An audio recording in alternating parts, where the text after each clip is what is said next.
ಇನ್ನೊಂದು ಇವರ ಪುಸ್ತಕದಲ್ಲಿರುವ ಅಧ್ಯಾಯದಲ್ಲಿರುವ ವಸ್ತು ಬಾಬ್ರಿ ಮಸೀದಿ ಧ್ವಂಸ, ದುರಂತ ಮತ್ತು ವ್ಯಂಗ್ಯಚಿತ್ರ. ಇದರ ಬಗ್ಗೆ ಕೆಲವರು ಪುಸ್ತಕ ರೂಪದಲ್ಲಿ ಸಹ ಕೆಲವು ಬಂದಿದೆ. ಅದರಲ್ಲಿ ಒಂದು ಕನ್ನಡ ವ್ಯಂಗ್ಯಚಿತ್ರಗಾರರ ಕಂಡಂತೆ ಅಂತ. ಇದನ್ನು ಯಾರು ಐಕ್ಯರಂಗ ಪ್ರಕಟಣೆಯವರು ಸಹ ಮಾಡಿದ್ದಾರೆ. ಅದೇ ರೀತಿ ಸಹಮತ್ ಅನ್ನುವಂಥ ಮತ್ತೊಂದು ಸಂಸ್ಥೆ, ಅವರು ಸಹಮತ್ ಸಂಸ್ಥೆ ತಹ ಒಂದು ವ್ಯಂಗ್ಯಚಿತ್ರ ಸಂಪುಟವನ್ನು ತಂದಿದೆ. ಬಾಬ್ರಿಗೆ ಸಂಬಂಧಪಟ್ಟ ಎಲ್ಲ ಕಮ್ಯುನಲಿಸಮ್ಗೆ ಸಂಬಂಧಪಟ್ಟಂಗೆ ತಂದಿರುವಂಥ ವ್ಯಂಗ್ಯಚಿತ್ರಗಳು.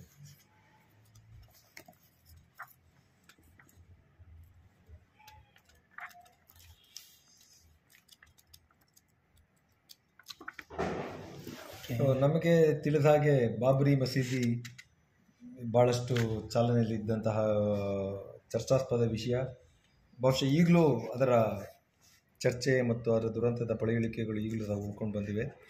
ಮತ್ತು ಬಾಬ್ರಿ ಮಸೀದಿ 1992ರಲ್ಲಿ ಅದನ್ನು ಕೆಡವುದಾಗ, ಅದಕ್ಕೂ ಮೊದಲು ಸುಮಾರು 100 ವರ್ಷಗಳ ಹಿಂದಿನಿಂದ ಅದರದ ಒಂದು ವಿಷಯ ವಿವಾದಾಸ್ಪದವಾಗಿದ್ದು ಚರ್ಚೆಯಲ್ಲಿತ್ತು.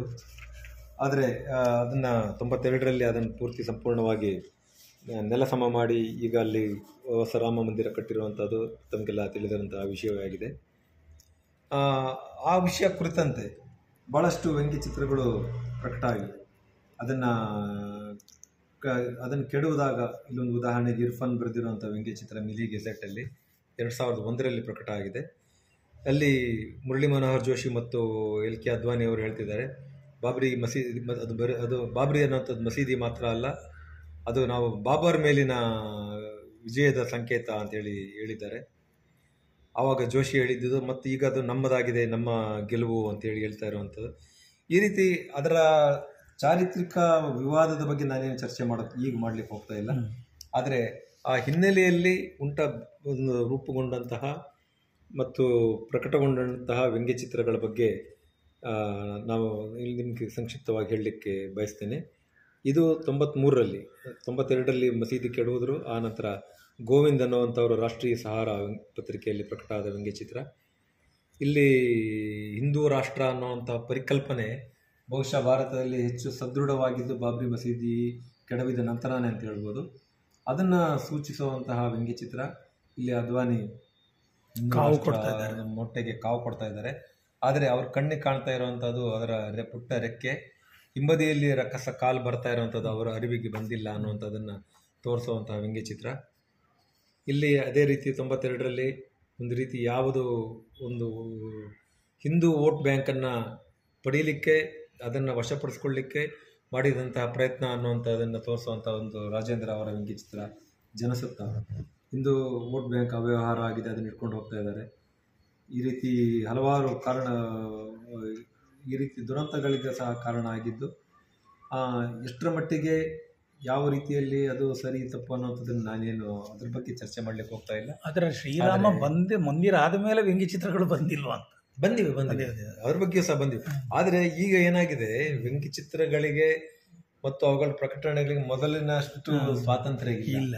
ಪ್ರತಿಯೊಬ್ಬರಿಗೂ ನಾವು ಒಂದಲ್ಲ ಒಂದು ರೀತಿಯಲ್ಲಿ ವ್ಯಂಗ್ಯಚಿತ್ರಕಾರರಿಗೆ ಹಿಂಜರಿಕೆ ಇದೆ. ಯಾಕಂದ್ರೆ ಈಗ ಯಾರೋ ಒಬ್ಬ ಕೇಸ್ ಹಾಕಿದ್ರು ಸಹ ಅದನ್ನ ಅರೆಸ್ಟ್ ಮಾಡುವಂಥದ್ದು, ಈಗಾಗಲೇ ಬಹಳಷ್ಟು ಜನ ಜೈಲಲ್ಲಿರುವಂಥದ್ದು.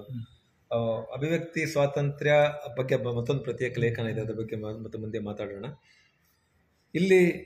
ಇಲ್ಲಿ ಫಾರ್ ಹೋಮ್ ದ ಬೆಲ್ ಟಾಲ್ಸ್ ಅನ್ನುವಂಥದ್ದು ಪ್ರಖ್ಯಾತ ಆಂಗ್ಲ ಕಾದಂಬರಿ ಗೊತ್ತಿರ್ಬೋದು. ಇಲ್ಲಿ ಕರಸೇವೆ ಅನ್ನುವಂಥ ಡಿಸೆಂಬರ್ 6ರಿಂದ ಕರಸೇವೆಗೆ ಕರೆ ಕೊಟ್ಟಿದ್ದಾರೆ. ಕನ್ನಡಿಗ ರಂಗ ಅವರ ವ್ಯಂಗ್ಯಚಿತ್ರ ಇದು. ಕನ್ನಡಿಗರು ರಂಗ ದೆಹಲಿಯಲ್ಲಿ ಇದ್ದರು. ಮತ್ತು ಇಂಡಿಯನ್ ಎಕ್ಸ್ಪ್ರೆಸ್ ಅಲ್ಲಿ ಪ್ರಕಟ ಆಗಿರೋ 92ರಲ್ಲಿ ವ್ಯಂಗ್ಯಚಿತ್ರ for whom the bell tolls. VHP Vishwa Hindu ಪರಿಷತ್ನ ಗಂಟೆ, ಕರಸೇವೆಯ ಗಂಟೆ ಬಾರಿಸ್ತಾ ಇದೆ. ಮತ್ತೊಂದು ಗೋವಿಂದ್ ಅವರು ರಾಷ್ಟ್ರೀಯ ಸಹಾರಾ ಅಲ್ಲಿ ಪ್ರಕಟಿಸಿರುವಂಥದ್ದು. ಆಗ ಪ್ರಧಾನಿಯಾಗಿದ್ದ PV ನರಸಿಂಹರಾವ್ ಅವರಿಗೆ ಅದ್ವಾನಿ ಕ್ಷೌರ ಮಾಡ್ತಾ ಇದ್ದಾರೆ. ಅದರಲ್ಲಿ ರಾಮ್ ಅಂತ ಅವರ ತಲೆಯ ಮೇಲೆ ಹಾಗೆ ಉಳಿಸಿದ್ದಾರೆ.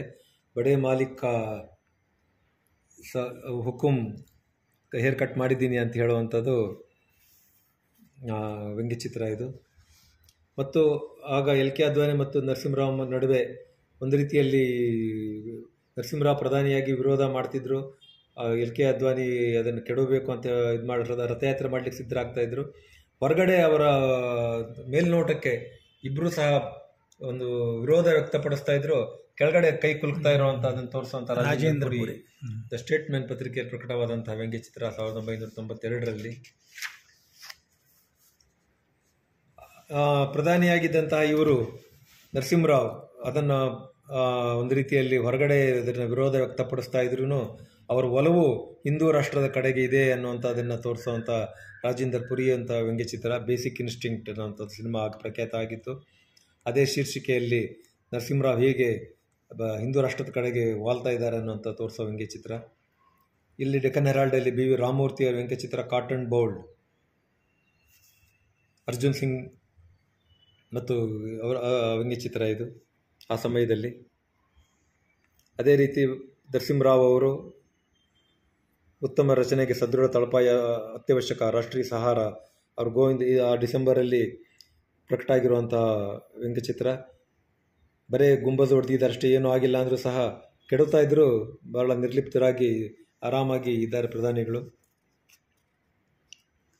ಹಿಂದೂ ಅವರು ಕೇಶವ್ ಅವರು ಬರೆದಿರುವಂಥ ಹಿಂದೂ ಪತ್ರಿಕೆಯಲ್ಲಿ 92ರ ವ್ಯಂಗ್ಯಚಿತ್ರ ಟ್ರೋಜನ್ ಕುದುರೆ ರೀತಿಯಲ್ಲಿ ಅವರನ್ನು ಬಿಟ್ಟಿದ್ದಾರೆ. ಅಂದರೆ ಟ್ರೋಜನ್ ಸಹ ಒಂದು ಅದು ಗ್ರೀಕ್ ಕತೆ. ಹೌದು ಹೌದು ಹೌದು, ಗ್ರೀಕ್ ಕತೆ. ಅದರೊಳಗಡೆ ಎಲ್ಲ ಆಫ್ ಟ್ರಾಯ್. ಕೊನೆಯಲ್ಲಿ ಅವರು ಏನ್ ಮಾಡ್ತಾರೆ, ಟ್ರಾಯ್ ಅನ್ನ ಗೆಲ್ಲಲಿಕ್ಕೆ ಬಂದಾಗ 10 ವರ್ಷ ಅವ್ರಿಗೆ ಏನ್ ಮಾಡಿದ್ರು ಗೆಲ್ಲಿಕ್ಕೆ ಆಗೋದೇ ಇಲ್ಲ, ಕೋಟೆಯನ್ನು ಬೇಯಿಸ್ಲಿಕ್ಕೆ ಆಗೋದೇ ಇಲ್ಲ. ಕೊನೆಗೆ ಕುದುರೆ ಒಂದು ಮಾಡಿ ಅದರೊಳಗಡೆ ಸೈನಿಕರು ಇರ್ತಾರೆ. ಇದು ಕಾಲ್ಪನಿಕ ಕತೆ ಏನಿದೆ? ಅದೊಂದು ರೀತಿ ಪೌರಾಣಿಕ ಕಾಲ್ಪನಿಕ ಕಥೆನೇ. ಬಟ್ ಈಗ ಟ್ರಾಯ್ದು ಅಲ್ಲಿ ಕೆಲವು ಅವಶೇಷಗಳು ಸಿಕ್ಕಿವೆ ಅಂತ ಹೇಳ್ತಾರೆ.